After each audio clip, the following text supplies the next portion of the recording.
Hi. So what brings you to therapy? Um, well, I have a neurological disorder, and so a lot of times I feel kind of alone. And I just got diagnosed last year, so it's not been a lot of time to figure it out and know about it. I just feel like I'm not the same person I used to be sometimes. Okay. Can't do all the same things I used to do, and that kind of thing. So. So is it something that's just come up recently? I've known for a long time that there was something wrong. When I was like 18 or 19, I started getting dizzy and just kind of not feeling right. And so it's been like years. And I finally had a doctor that got me to go get an MRI done. And then they found out that I have neurological disorder. So. Okay, and so um, what do you want to see happen with therapy? What would you like to see happen? I guess just trying to come to the realization that this is my life now and that this will be my life for the rest of my life, because there's no, magic cure or magic wand that will take everything away. Okay. So if I'm hearing you right, it sounds like maybe you're looking for some acceptance. Yeah, and just to be able to kind of talk things through if I'm not having a good week or a good day, or it's just it's a lot of physical, mental, and emotional kind of turmoil, I'd say. Okay. Have you ever done any type of therapy around anything else before? I mean, like touch healing kind of stuff, but no, one-on-one talking it through kind of thing. Okay. Okay, and is there anybody in your life that you have now that you're close to that you can share some of this stuff with? Yeah, I'd say my mom, but I feel like even talking with some people, they don't understand, which I obviously know that they would never would, because they don't have the same thing going on. So talking to her is good sometimes, but other than that, not a lot. Okay. So what do you, I'm going to ask a tough question, and I'm going to ask you what it's just the more information, the better I'm able to maybe help you out. And I'm going to ask what the condition is. Sure, it's called Chiari malformation. And that's a big couple words for the skull is too small, so the brain actually pushes down into like the spinal cord. Okay. So it's things like balance problems, dizziness, severe headaches, fatigue all the time. So I'm a lot more run down than I used to be, and that's what's most frustrating is I can't do the things I used to do. I don't live the life I used to. Right. So what are you doing now to take care of yourself as far as that goes? I take more naps. Okay.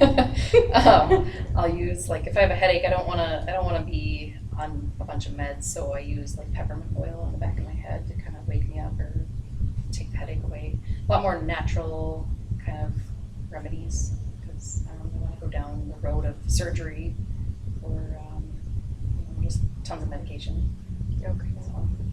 Okay, and so overall, would you consider this one of the bigger challenges amongst imbalance with the other things in your life that's going on? Oh yeah, 100%. It's like, it's an everyday wake up. Oh yeah, I've got it. Okay.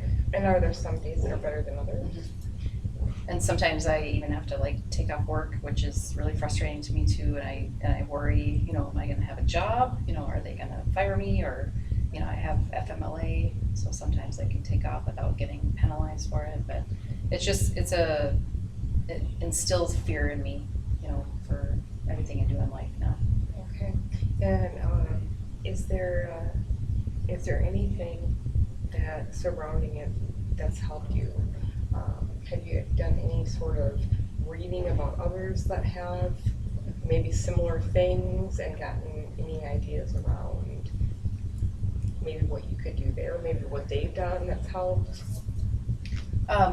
Yeah, I've done a bunch of kind of research online, and there is like a support group that I've gone to, but a lot of the people there are pretty negative, which, people in pain are obviously have their reason to be kind of crabby, but I'm young and I have a full life to live, and I want to find some people that are kind of my age and kind of have a better outlook.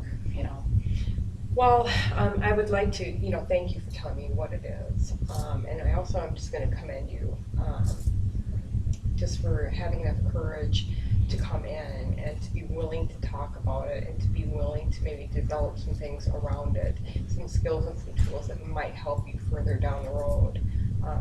And that in itself is, a part of really taking care of yourself. So I just want to say that I appreciate that, and I appreciate that level of trust.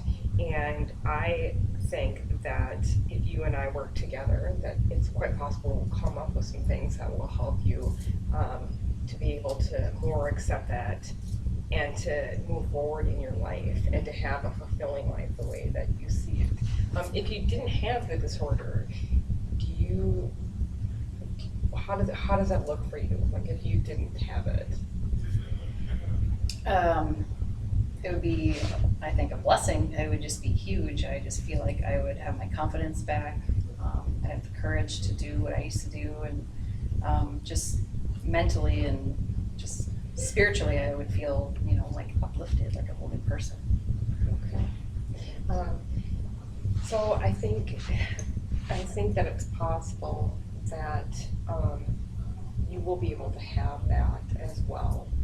Maybe not to a certain extent, but I think it's definitely a reason to have fear, but I definitely don't see it as something that is, just by you showing up here, I don't see it as something that's going to hold you back forever. And being able to talk about it and being open is a huge step. So I don't, in my personal opinion, I don't see it as something that's going to hold you back. You seem very ambitious to me. So, Well, thank you. yeah, so over the next week, would you be willing to do a little bit more research? I know that can be kind of scary. Do a little bit more research about it and see maybe what other people have done as far as coping mechanisms and things like that. Maybe kind of find some ideas that way. Yeah, definitely. Okay, and I'll do the same on my end. Okay. Okay, and then when we meet together, we'll just talk about what we found. Perfect. Okay. Well, it's good to see you. I'm glad you came in. Thank you. Good job.